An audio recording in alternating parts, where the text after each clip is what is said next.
Okay, alright. Update tayo sa cat den for today, guys. Ito tayo, guys, ayon dito sa ating legit na sources, guys, ay si Sian Gyasa ang pinakamarites sa lahat ng media dito sa Pilipinas. I don't know I don't know her in person, but suddenly, pumuputok kasi yung pangalan ni Sian Gyasa every time she talks Marites ba. Ang dami niya kasing nasasagap na balita. And yet, ngayon po ang kanyang mga blogs ay patungkol po kila Mami Min at saka si Catherine Bernardo na sabi kasi ni Mami Min na fake news daw yung sinasabi ni Sian Gyasa na nagbalikan na ang Katniel, ang Catherine Bernardo at saka kanyang at saka si Daniel Padilla. And yet ito sabi naman ni Sian Gyasa sa kanya, isang response naman ni Sian Gyasa sa kanya, hindi ito fake news kasi baka kung magalit pa daw si Sian Gyasa ay maglabas siya ng mga videos na kung saan ay spotted ang Katniel na nag-uusap sa mga restaurant na kung saan ay hindi common na restaurant ba, which is may mga ebidensya ata si Sian Gyasa patungkol sa kanyang nalalaman kila Catherine Bernardo at saka si Daniel Padilla. And yet ngayon, guys, hindi ito tinatantanan ni Sian Gyasa ang mag-ina dahil nga nasaktan si Sian Gyasa sa sinabi ni Mami Min na fake news or fake toddler daw yung sinasabi ni Sian Gyasa patungkol kila Catherine Bernardo at saka si Daniel Padilla. And well, kilala naman natin sila Catherine Bernardo at saka si Mami Min na hindi ito pumapatol sa mga trolls o kumbaga sa mga fake news na sinasabi. Kung fake news man yan o anong klaseng news man yan, may katotohanan man o hindi, siyempre malalaman at malalaman na natin yung katotohanan dito, guys. Kaya nga itong si Sian Gyasa is kahit anong sabihin niya or kahit ano man yung mga marites niya, kasi alam naman natin siya na siya yung pinakamarites sa lahat ng mga marites ba. You know, guys, ang kanyang viewers is almost 1 million. Wow, ang daming naghahabang sa kanya tuwing siya po ay nagpo-post.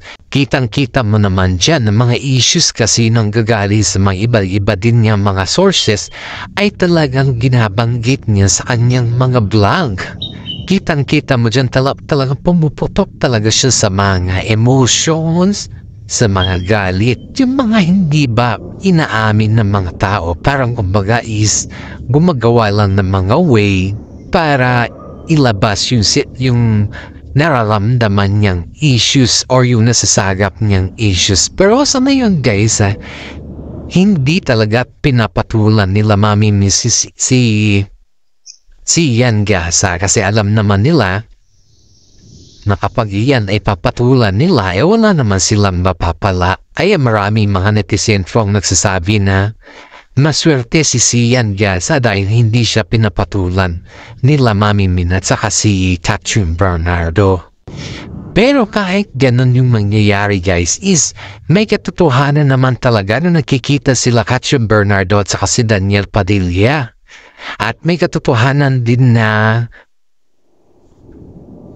yung si Alden Richard, guys, na ipabalita na rin sa ABS-CBN News na tumigil na siya sa panliligaw and they stick to the word friends na lang daw ni Catherine. Friends na lang daw sila ni Catherine. They just stick in the word na friend na lang muna. After that, and then siguro itutuloy pa ni Alden Richard. Pero yun nga, dahil sa issue na pinutok ni Sian Gyasa patungkol sa spotted sila Katniel sa restaurant kung saan is ang daming taong nakakakita pero they keep on denying it.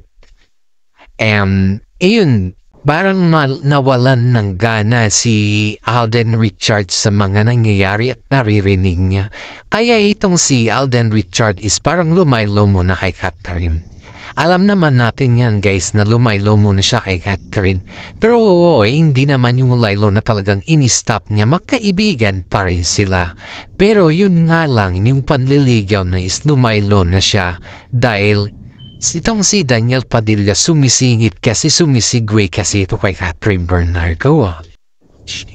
Eto guys, dadako na naman po tayo kay Alden Richard na kung saan na in-interview siya ng isang reporter at tinanong kung anong klaseng babae or kung sakaling magkakaroon man siya ng love life or wife to be or yung talagang marriage na ba going to future na ba yung tanong mo sa kanya guys. Isang sagot naman ni Alden Richard ay hindi daw niya ito isa sa publiko at dapat ang makakalam daw sa mga ganyan na bagay lang sa kanila ay ang kanilang pamilya both sides.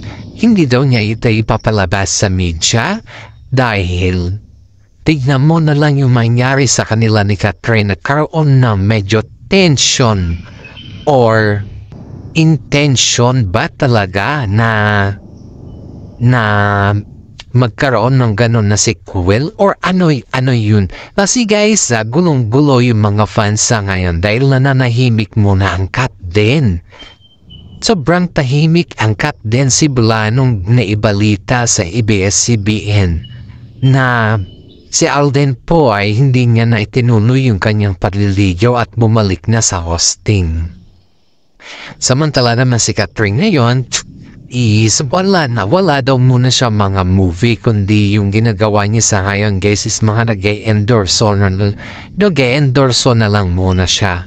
Yun yung mga katagang guys nakikita natin na medyo may misunderstanding yung dalawa pero hindi naman totally na misunderstanding ito guys dahil nga ito kay Daniel Padilla na kung saan kasi at kung ano-ano kasing pinaggagawa ni Daniel kay itong si Alden. Syempre first love ni Catherine si Daniel Padilla, first everything niya kasi. Syempre pag first everything ni si Daniel Padilla hindi mo naman basta-bastang agad matatanggal yan or kumbaga is mapapa-move on mo yung tao sa 12 years Kahit ilang taon pa yan guys, yung 12 years na yan is hindi mo siya mapapa-move on ng ganon-ganon na lang na basta-basta. As long as guys na yung pakasalam mo siya ng totally, yun yung darating yung time na yun na yung move on process nila. Pero sa ganun kasi guys parang binubulabog kasi itong si DJ ang relasyon nila Daniel Padilla at kasi ay binubulabog kasi itong si Daniel Padilla ang relasyon nila Catherine Bernardo at saka si Alden Richard at mismong si Mami Min pa ang nagsabi na mas pabor si Mami Min kay Alden Richard dahil si Alden po ay totoong tao ito. Totoo yung pinapakita niya kay Catherine at kitang-kita mo naman na privacy yung gusto ni Alden Richard. Tignan mo na lang yung mga interviews niya guys. Di hamak na mas malayo yung interview niya kay DJ kasi yung si DJ kasi parang totoo brusko kung pumorma pero pagdating pala sa katotohanan tiklop din pala siya at hindi siya nagsasabi ng totoo. Pero itong si Alden Richard, tingnan mo, tipid lang siya magsalita at hinahayaan niya si Catherine na kung ano yung gusto ni Catherine. And yet, lahat ng gusto ni Catherine is talagang ganon. Ganon siya. As in, kitang-kita mo yung pag-alagay niya kay Catherine. Guys, kitang-kita mo yung wala kang masabi. Pero in fact, tayo kasi dito guys is alala tayo sa kanila. At nakikita naman natin kung ano talaga yung katotohanan guys. Si Alden Richard kasi guys ay isa ito sa mga tao na very secretive sa lahat ng bagay. Kumbaga ba is kung yung sekreto mo sa kanya ay she keep it safety. Ganun kasi siyang tao na hindi siya yung mabulgar or hindi siya yung public pero pag kinakailangan kasi na maipag-public lahat ay ayon yan sa mga showbiz na ginagalawan niya. Yan yung katotohanan dyan guys. Pero yung sabihin mo na yung pinapublic niya talaga yung lahat ng kanyang mga eksena sa kanyang mga buhay ay hindi po. Kasi si Alden naman ay sumusunod lang yan kung ano yung sabihin ng mga management at sa mga director. Saka si Mami Min sa kanya guys, sa botong-boto siya kay Alden. Alam niyo, nung blessing ng bahay ni Alden Reed ni Katrin Bernardo ay kitang-kita mo. Kitang-kita mo yung excited ni Mami Min kay Alden Richard that time na hindi mo sukat akalain na si Alden ay talagang invited at sobrang welcome sa bahay nila Katrin Bernardo sa Bernardo family. At yun yung sinasabi natin dito na talagang si Mami Min hindi maipagkaila ni Mami Min talaga yung nararamdaman niya na talagang botong-boto siya kay Alden Richard. Hindi naman ganon yung pansin ng mga netizen dito kay Mami Min guys. Hindi siya ganon kay Daniel Padilla noon. Hindi siya yung talagang yung ganon ka-approach or yung ganon yung pinapakita niya gaya kay Alden ay hindi siya ganon kay Daniel Padilla noon. Kasi si Daniel guys kahit magtagal sila ni Katrin Bernardo, ang mga pansin kasi ng mga netizen guys is si Alden kasi very vocal kay Mami Min at saka nakaka-embrace niya or something. There is very different, very close na parang matagal na silang nagkikita or nakakakilala. And then ito naman si Daniel Padilla, parang ang layo niya kay Alden Richard. Parang kumbaga is sobrang layo niya guys Hindi mo siya kumbaga hindi mo siya mahawakan ba, parang ganon. If we can say the terms na yung kitang-kita mo talaga dito na yung halos maokupahan na ni Alden Richard yung katagang trusted si Mami Min sa kanya pagdating kay Katrin Bernardo, and that is very correct. Kasi lahat ng mga galawan naman ni Alden Richard at saka si Katrin Bernardo is very trusted po si Mami Min kay Alden Richard. Alam nyo guys, ito pa yung pansin ng mga netizen na even though kabago-bago lang nila Alden Richard at saka si Katrin Bernardo, ay kitang-kita mo na parang pinuubaya na ni Mami Min si Kat kay Tisoy. And then ito naman si Tisoy, hindi naman niya sinamantala si Kat, kundi talagang inalalayan din niya si Kat sa lahat ng bagay. At iyan yung napapasalamat si Mami Min kay Tisoy dahil si Tisoy ay kitang-kita mo yung pag-aalaga niya kay Katrin. And then alam naman din natin na si Katrin po guys ay isang napakabait at mahusay din na bata ito.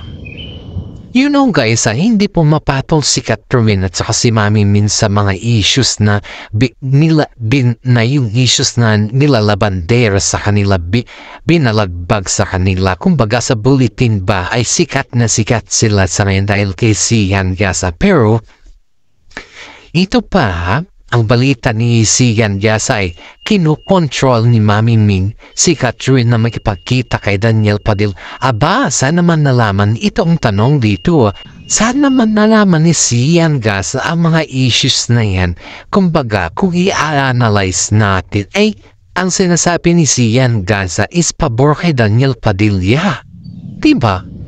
That's the very good terms kasi kahit paikuti mo man ang mundo dun sa salita ni Sian Gasa na mali si Mami Min dito dahil ba't niya kailangang kontrolin si Katrin na makipagkita kay DJ si Kat naman is already 28 years old. Di magaya siya kila Jake Cyrus at sa mga kay Sarah Geronimo at sa mga others. Kasi as you know, we just comparing this one guys. Si Sarah Geronimo din guys is kinontrol din niya ng mother niya at yung kanyang pamilya. Ngayon, itong si mother niya is yung lahat ng mga income ni Sarah. Yung income ni Sarah, naka-invest yung mother niya ng farm or something like that. Ang dami na invest ni Sarah sa kanyang pera eh. Pero pinangalan lahat yun, yung mga ganon, sa mismong pamilya ni Sarah at hindi si Sarah. Kaya nga nagtago yung si Sarah sa si Mateo ng marriage, nagkaroon ng secret marriage dahil hindi boto si Sarah, yung mami ni Sarah, kay Mateo. Dahil nga po si Mateo naman is hindi naman ganun kayaman at hindi naman ganun siya kasikat eh. Ang gusto kasi ng mama ni Sarah or mami ni Sarah is maging yung hanap buhay muna bago asawa. Parang ganun kasi yung gusto nila. Pero itong si Sarah at si Mateo, hindi na napipigilan yung nararamdaman nila eh. They want it become true at piso na talaga nila yung pamilya talaga at maboss sila ng pamilya. Kaya tinokontrol itong ni Mami ni. Kaya nabanggit naman ni Sian Gasa yan sa kanyang vlog dahil iyan yung pinagkumparahan niya kila Katchim Bernardo at saka si Mami Min. Ayaw niyang matulad si Mami Min sa parents din ni Sarah Geronimo at saka si Jake Cyrus na ina-underdog yung kanilang mga anak dahil sila po ay kumikita ng pera at yung mga love life na nila ipinapakilaman na nila or kinokontrol na nila. Pero tayo lang guys is nagre-react lang tayo kung ano yung mga sinasabi or naririnig natin sa kanilang mga vlog, diba? In-updates ko lang po naman kayo dito sa lahat ng ganitong bagay. And yet alam naman natin guys na hindi naman naaminin ni Kathryn Bernardo yan. Pero alam nyo manood kayo sa mga short videos sa mga kitang-kita mo yung spotted sila Kathryn at Daniel Padilla. Hinalikan pa nga ni Daniel yung dito sa tupok ng ulo ni Kathryn Bernardo. Yung mga signs na ganun kasi guys is bakit may pabeso-beso pa galit naman sila sa isa't isa. Ano yun?